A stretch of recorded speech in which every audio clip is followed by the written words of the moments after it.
بأول مرة وقعت عليه عيوني تاليا أحسست فيه. السلام علیکم ورحمت الله وبرکاتو. ښه راغلاست د تفسیر 11 درس ته. نن د الله جل په مرسته خپل درس ته دوام ورکوو او نوي آیتونه به تفسیر کړو. زموږ د نن ورځ درس د سورت بقره د 80 آیت نه تر 80 آیت پورې ده. اعوذ بالله من الشیطان الرجیم. بسم الله الرحمن الرحیم. قالوا وویلې بني اسرائیل ادعو دعا وکړه لنا مونږ ته ربک د خپل رب څخه یبین لنا چې بیان کړي مونږ ته ما چې څنګه ده هي هغه غوا ان البقره بشک غوا تشابه شک واچوو علینا پر مونږ و ان او بشک مونږ ان شاء الله که چیرې وغواړي الله جل جلاله لمهتدون نو خامخا دغه غوا به پیدا کړو. بیا د بني اسرائیل قوم موسی علیه السلام نه وغوښتل چې دا غوا څنګه ده، موږ پوه نه شوو چې دا غوا څه رنګ ده، یعنې صحیح په دې غوا معلوماتو باندې پوه نه شولو. ان البقره تشابه علینا و ان شاء الله مهتدون، او یعنې دغه غوا موږ په شک کې واچولو چې دا به څنګه وي، ان شاء الله لمهتدون، او که چیرې الله جل وغواړي نو موږ به حتما دغه غوا پیدا کړلو. او حدیث شریف کې راغلی ده که چیرې دوی د انشاء الله نه وویلې نو دوی به دا غوا هېڅ وخت به پیدا کړې نه وه، خو دوی چې د انشاء الله وویلې دغه له وجې دوی دا غوا پیدا کړله. قال وویلې انه بشکه هغه یعنې الله جل جلاله یقول وایي انها بشکه هغه بقره غوا ده لا ذلول چې زحمت یې نه دی ویستلی تثیر الارض په قلبه کول د ځمکې ولا تسقي الحرث او نه په اوبه ورکول د کښت مسلمة سالمه ده لا نسته شیه ته هېڅ داغ فیها په هغه کې. قالوا وویلې بني اسرائیلو الآن اوس جئت راوړو ته بالحق حق خبره یعنې صحیح خبره فذبحوها په ذبح یې کړه هغه وما کادو او نه ول دوی نږدې یفعلون چې وکړي دوی دا کار یعنې هغه غوا ذبح کړي. قال انه یقول انها بقره لا ذلول تثیر الارض ولا تسقي الحرث، یعنې هغه غوا داسې غوا ده چې هغه یعنې هېڅ زحمت نه دی ویستلی، نه په اوبه ورکول د ځمکه کې نه په قلبه کول د ځمکه کې، یعنې هغه غوا بیخي سالمه ده، یعنې رنګ یې ماسې تک زیړ ده، هغه کې د بل رنګ هېڅ داغ څه نسته. قالوا الآن جئت بالحق فذبحوها وما كادوا يفعلون، او دغه غوا داسې نفر سره و چې هغه نفر د مور خدمت زیات کوو، او د دغه غوا قیمت دومره و چې د غوا پستوکه ټول طلایي سکو کې یعنې طلایي سکو نه چې د غوا پستوکه ډک شي دومره زیات قیمتي و. او دغه بني اسرائیل قوم د دغه غوا قیمت نه خبر نه و، که چیرې دوی د غوا قیمت نه خبر وي نو دوی د غوا به هېڅ وخت نه وه اخیستې او نه به یې ذبحه کړې وله. وإذ او کله چې قلتم وویلې تاسو قتلتم قتل کړو تاسو نفسا یو نفس فادارأتم پس جنګ وکړ تاسو فیها په باره د هغه والله او الله مخرج ما کنتم ویستونکی دا د هغه څه چې کنتم ولې تاسو یکتمون پټوله.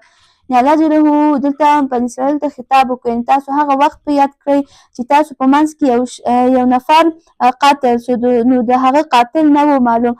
په یو بل باندې د هغه قتل اچوو نو تاسو چې دغه خبره پټوو نو الله جل جلاله دغه تاسو د پټه خبره تاسو ته درښکاره کړله. فقلنا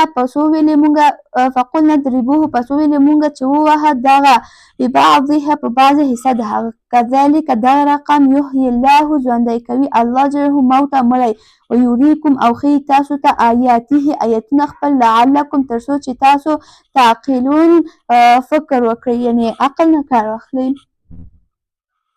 فقلنا ضربوه ببعضها نو کله چې د بني اسرائیل د غوا یې ذبحه کړله د غوا یوه ټوټه غوښه یې په مړي ووهو نو هغه مړی ژوندی شو او خپل قاتل یې ښکاره کړو، یعنې قاتل یې هغه څوک و یعنې خپله د ولور زوی قاتل و دی یو دشت ته بوتلو د میراث لپاره یې دا ووژنو تر څو چې میراث دا واخلي ده ته ور په برخه نه شي میراث، نو د میراث له وجې دا ووژنو. نو کله چې دغه قاتل خپل دغه مړي خپل قاتل ښکاره کړو نو بېرته دا مړی وغورځېدو او مړ شو. کذلک یحیی الله الموت یریکم آیاته لعلکم تعقلون. یعنې لکه څنګه چې الله جل دغه مړی ژوندی کړو نو داسې الله جل د قیامت په ورځ ټول مړي را ژوندي کوي د حساب او کتاب لپاره. ثم بیا قاست ساخت شو قلوبکم زړونه ستاسو من بعد ذلک بعد له دغه څخه فهي پس هغه کالحجارة لکه د تیږو او اشد او یا سخته او یا کلکې قسوة په سختي کې. وانه بېشکه من الحجارة د تیږو څخه لما هغه قسم دی یتفجرو چې بهیږي منه د هغه څخه انهار نهرونه. وانه بېشکه منها د هغه څخه لما هغه قسم دی یشقق چې دوه ټوټې کېږي فیخرج او وځي منه د هغه څخه ماء اوبه. وانه بېشکه منها د هغه څخه لما هغه قسم دی یهبطو چې خویږي غیرې من خشیت الله د ویرې د الله جلاله څخه. وما الله او نه د الله بغافل بېخبره عما د هغه څه چې تعملون کوئ تاسو. ثم قست قلوبکم من بعد ذلك فهي كالحجارة او اشد قسوة. د بني اسرائیلو زړونه بیا هم نرم نشول، یعنې د دوی د زړونه داسې سخت دي د تیږو نه هم سخت دي. یعنې الله جل دوی ته یعنې خپل ښه یعنې غټ قدرت دوی ته ورښکاره کړو چې دوی ته مړی ژوندی کړو، خو دوی د زړونه بیا هم نرم نشول، بیا هم ایمان را نه وړو. یعنې الله جل فرمایلي دي دغه آیت کې فرمایلي دي چې دوی د زړونه دغه درې قسم تیږو نه هم زیات سخته دي. دغه آیت کې الله جل درې قسمه تیږې بیان کړي دي. یعنې دا خو تیږې له تیږو نه انسان فایده اخیستلی شي، دا دوی خو یو زړونه دي، یعنې زړونه زیات نازک دي، خو دوی د دا زړونه له تیږو نه هم سخت دي، یعنې هېڅ فایده نه اخیستل کېږي او نه د دوی د په زړه کې کوم خیر خبر ننوځي، کوم خیر یعنې کوم خیر نیت، یعنې زړونه یې زیات سخت دي. اول قسم تیږه هغه تیږه ده چې هغه څخه نهرونه روان دي، او دویم قسم تیږه هغه تیږې دي چې دا یعنې دوه ټوټې کېږي او دنه لږ اوبه راوځي، یعنې انسان خو له دنه لږ فایده اخیستلی شي. او بل قسم هغه تیږې دي یعنې که چېرې دکې فایده هم نه وي، انسان له دنه فایده نشي اخیستی، خو دکې د الله جل د ویرې اثر پکې موجود وي، یعنې راغلي د الله جل د ویرې له وجې راغلي. نو الله جل وفرمایل چې یعنې دا تیږې یعنې تیږو نه انسان فایده اخیستلی شي، خو دا یعنې دوی د زړونو نه هېڅ فایده نشي انسان فایده نشي اخیستی. د دوی د یعنې نه حق خبره قبلوي، د دوی د زړونه نه ایمان راوړي، نه به یعنې د کوم خیر خبرې دوی د په زړه کې وي، یعنې زیات زړونه سخت دي. وما الله بغافل عما تعملون. او ای بني اسرائیلو یعنې الله جل د تاسو عملونو څخه بېخبره نه دی، یعنې تاسو چې هر څه کوئ الله جل باخبر دی، تاسو په عملونو باندې، تاسو په خبرو باندې. افتطمعون آیا تمه لرئ تاسو ان دا چې یؤمنو ایمان راوړي دوی دې لکم پر تاسو، وقد او په تحقیق کان و فریق ډله منهم له دوی څخه یسمعون چې اورېدو دوی د کلام الله کلام د الله جلاله ثم بیا یحرفونه تحریف پی راوستو په هغه کې من بعد ما قالوه بعد له داسې پوه شول دوی دې په هغه باندې وهم او دوی یعلمون پوهېدل به. دلته الله جل مسلمانانو ته وفرمایل یعنې تاسو اوس هم دغه قوم نه تمه لرئ چې دوی شاید ایمان راوړي، یعنې دوی د هېڅ وخت ایمان نه راوړي، دوی د ښه پوهېږي چې پیغمبران حق دي، ټول آسماني کتابونه حق دي، خو دوی د یعنې ښه په حق خبر دي، خو بیا هم هغه حق نه قبلوي. او دوی د مراد د یحرفونه څخه دوه شیان دي. اول دا چې دوی د په تورات کې تحریفات راوستل، یعنې د هغه آیتونه به یې تغییرول. او دویم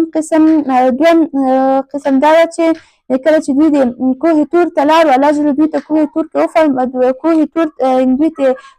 کې وفرمایل چې تاسو د تورات قبول کړئ. نو کله چې دوی د بېرته خپل قوم طرف ته راوګرځېدل نو دوی د خپل قوم ته ویلې چې الله جل موږ ته ویلې چې د تورات نه هر څه خوښېدل په هغه باندې عمل وکړئ، او څه چې تاسو ته سخت وي یعنې په هغه باندې عمل نشو کولی نو هغه تاسو پرېږدئ. یعنې الله جل په کلام کې تحریف راوستو. واذا او کله چې لقوا الذین ملاقات کوي دوی د هغو کسانو سره چې آمنو ایمان راوړی ده قالو وایي دوی د آمنا موږ هم ایمان راوړی ده واذا او کله چې خاله تنها شي دوی د یوازې شي دوی د بعضهم بعضې د دوی د الی بعض د بعضو نورو سره قالو وایي دوی د اتحدثونهم ای خبر ورکوئ تاسو دوی ته بما په هغه څه چې فتح خلاص کړي دي الله جل علیکم پر تاسو باندې لیحاجوکم تر څو چې جنګ وکړي دوی له تاسو سره به په هغه عند ربکم په نزد پروردګار ستاسو افلا تعقلون آیا عقل نه لرئ تاسو یعنې آیا عقل نه کار نه اخلئ تاسو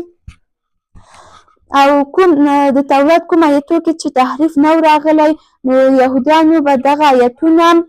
مسلمانانو ته تلاوت کول او د غټانو یهودیانو به دوی ته ویل چې تاسو اوس دا ایتونه چې دوی ته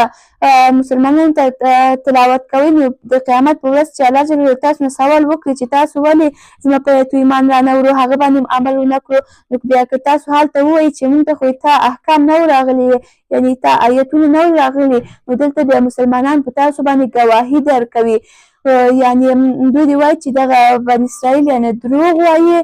دوی ته دغه ایتونه راغلي ول دوی د خپلو په ژبه خپله موږ ته دا ایتونه تلاوت کول یعنې دلته بیا تاسو ملامتېږئ او بیا تاسو دلته بیا څه کوئ څه بهانه وړاندې کوئ